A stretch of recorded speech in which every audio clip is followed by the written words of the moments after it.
Pagi ini saya bangun sambil mendengarkan konferensi pers terbaru Presiden Trump soal perang Amerika-Iran. Banyak yang khawatir, tapi banyak juga yang merayakan kemenangan rezim pro-Islam dan menyebutnya kemenangan. Amerika gagal menggulingkan rezim, kita menang. Banyak orang Iran anti-rezim bertanya-tanya, apakah Trump telah meninggalkan kami? Jadi, seperti biasa, dengan Trump, kamu tidak pernah tahu apa yang sebenarnya terjadi. Oke, siapapun yang bilang tahu apa yang terjadi atau langkah Trump berikutnya, pasti tidak mengenal Trump. Saya juga tidak tahu. Tapi saya ingin menyampaikan beberapa kemungkinan agar kita lebih memahami situasinya. Jadi, mari kita mulai dari awal. Trump memiliki 3 tujuan yang dinyatakan: mendenuklirisasi Iran, memastikan Iran tidak pernah memiliki kemampuan nuklir, menghilangkan kemampuan rudal balistik Iran atau secara signifikan menguranginya sampai tidak lagi menjadi ancaman bagi Israel dan Eropa.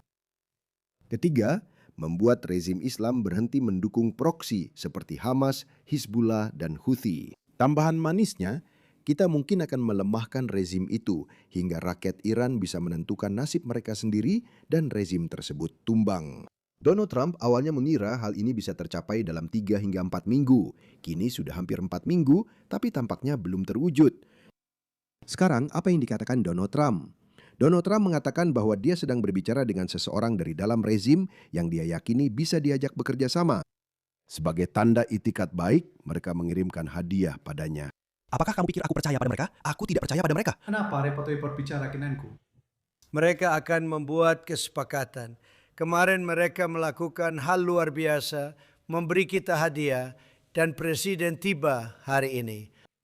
Dan itu adalah hadiah yang sangat besar, nilainya sangat besar. Saya tidak akan memberitahu apa hadiahnya, tapi itu sangat berarti.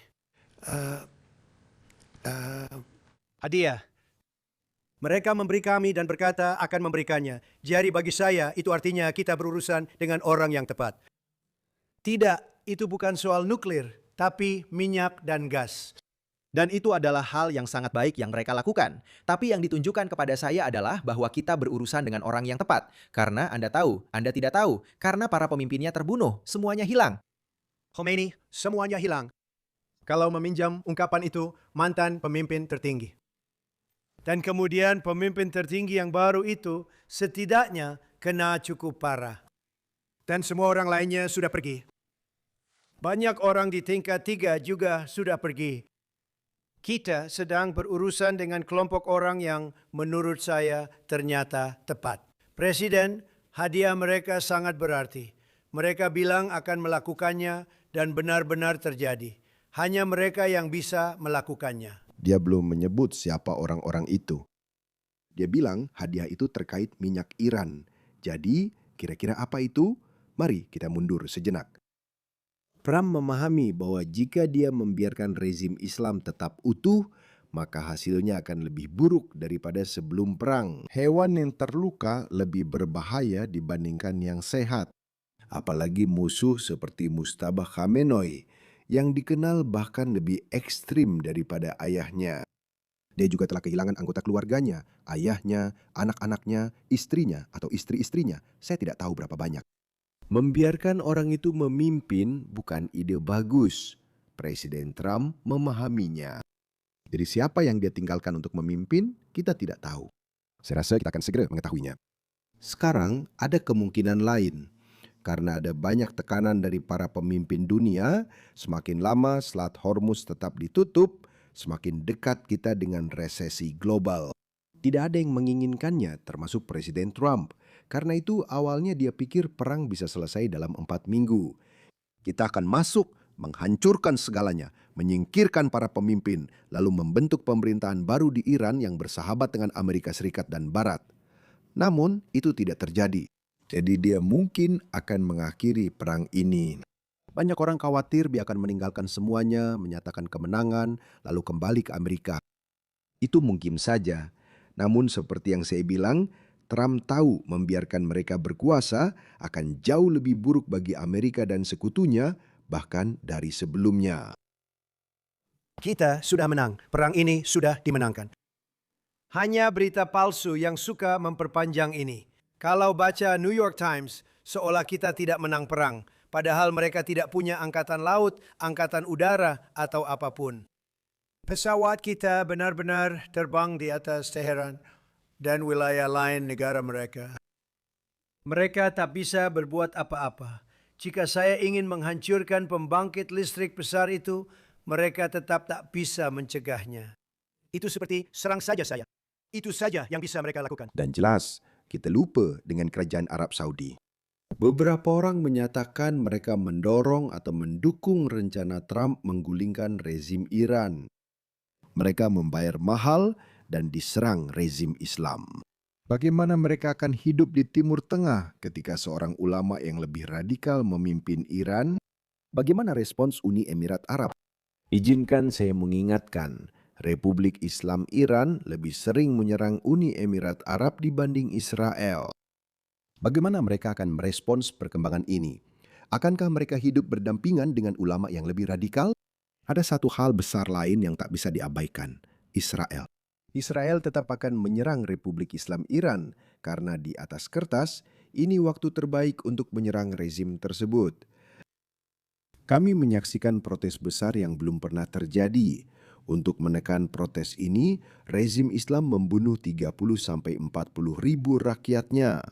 Israel tahu jauh lebih banyak tentang Republik Islam dibandingkan negara lain. Mereka memiliki ribuan mata-mata di Iran. Jadi menurut perhitungan mereka, ini adalah waktu terbaik untuk menyerang Iran. Mereka akan melakukannya meski tanpa dukungan Amerika Serikat. Israel tahu bahwa jika mereka membiarkan rezim ini tetap berkuasa di Iran, maka hidup mereka akan jauh lebih sulit dibandingkan sebelum perang ini dimulai. Saya tidak berpikir Israel akan berhenti mengebom rezim Islam. Saya rasa masih banyak agen Mossad di Iran. Tentu saja, karena keamanan yang tinggi, operasi-operasi itu pasti sudah dikurangi. Itulah mengapa kita tidak melihat pembunuhan terarah terhadap Hizbullah sebanyak yang kita lihat di awal perang. Tapi begitu rezim Islam lengah dan mulai mengadakan lebih banyak pertemuan, saya rasa Israel akan membidik target-target tersebut. Jadi ini juga bukan sepenuhnya ada di tangan Trump, apalagi ketika kita tahu bahwa Marco Rubio sudah mengatakan bahwa kita sebenarnya terseret ke dalam ini karena Israel memang akan menyerang Iran bagaimanapun juga. Jadi jika Israel memang akan menyerang Iran bagaimanapun juga dan Arabisat tidak mau melakukannya, itu berarti Arabisat tidak bisa menghentikan Israel untuk menyerang Iran. Sekarang kalau kamu ingat perang 12 hari saat Trump menyerukan gencatan senjata, Israel ingin terus melanjutkan dan Israel terus membombardir rezim Islam. Saat itu Trump satu-satunya kali berkata mereka tidak tahu apa yang terjadi dan mengucapkan kata kasar. Yang sudah berperang lama dan keras sampai tak tahu lagi apa yang mereka lakukan. Kamu paham maksudnya? Dia tampak frustrasi dengan Benjamin Netanyahu yang ingin terus melanjutkan.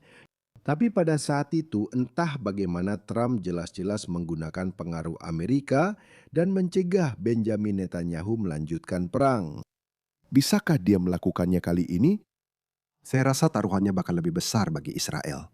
Seperti yang saya katakan, jika rezim ini tetap berkuasa, kehidupan warga Israel biasa akan menjadi jauh lebih sulit. Jika Presiden Trump berkata, "Oke, kita sudah menang.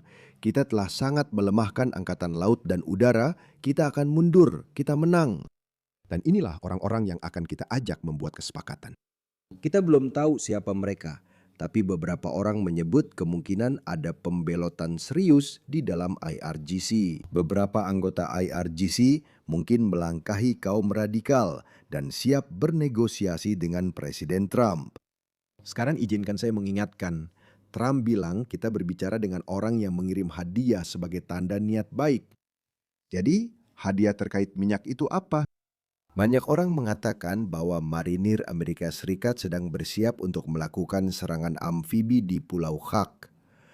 Seperti yang kalian tahu, 90% minyak Iran melewati sana. Banyak orang mengatakan bahwa Amerika Serikat akan menyerbu Pulau Khack segera setelah pasar saham tutup pada Jumat malam. Mereka akan segera mengambil alih Kagelen. Saat pasar saham dibuka Senin, situasi sudah lebih tenang, jadi takkan ada kepanikan massal. Sekarang itu murni dugaan, hanya asumsi dari saya. Saya rasa beberapa orang di IRGC mungkin telah melangkahi Mustabak Khamenei dan membuat kesepakatan dengan Presiden Trump. Hadiah itu mungkin kami biarkan kalian menyerbu pulau itu tanpa serangan dari kami. Saya harap itu terjadi. Juga ada pembelotan massal di rezim. Saya berharap ada orang dalam rezim yang mengkhianati Mustabak Khamenei. Tapi seperti yang saya katakan, sama masuk akalnya jika Trump menyatakan kemenangan, mencuci tangan, dan kembali karena dia tidak ingin terjadi resesi global. Kita tidak tahu apa yang disampaikan Macron kepada Presiden Trump, juga apa yang disampaikan Murs Kiyostame, Perdana Menteri Jepang, atau Anthony Albanese. Kita tidak tahu apa yang dikatakan mereka semua. Kita di Australia, kita sedang menghadapi krisis bahan bakar besar-besaran di Australia. Saya tidak tahu apa yang dikatakan para pemimpin dunia kepada Presiden Trump, atau mungkin semuanya hanya gertakan. Ini bisa saja hanya gertakan.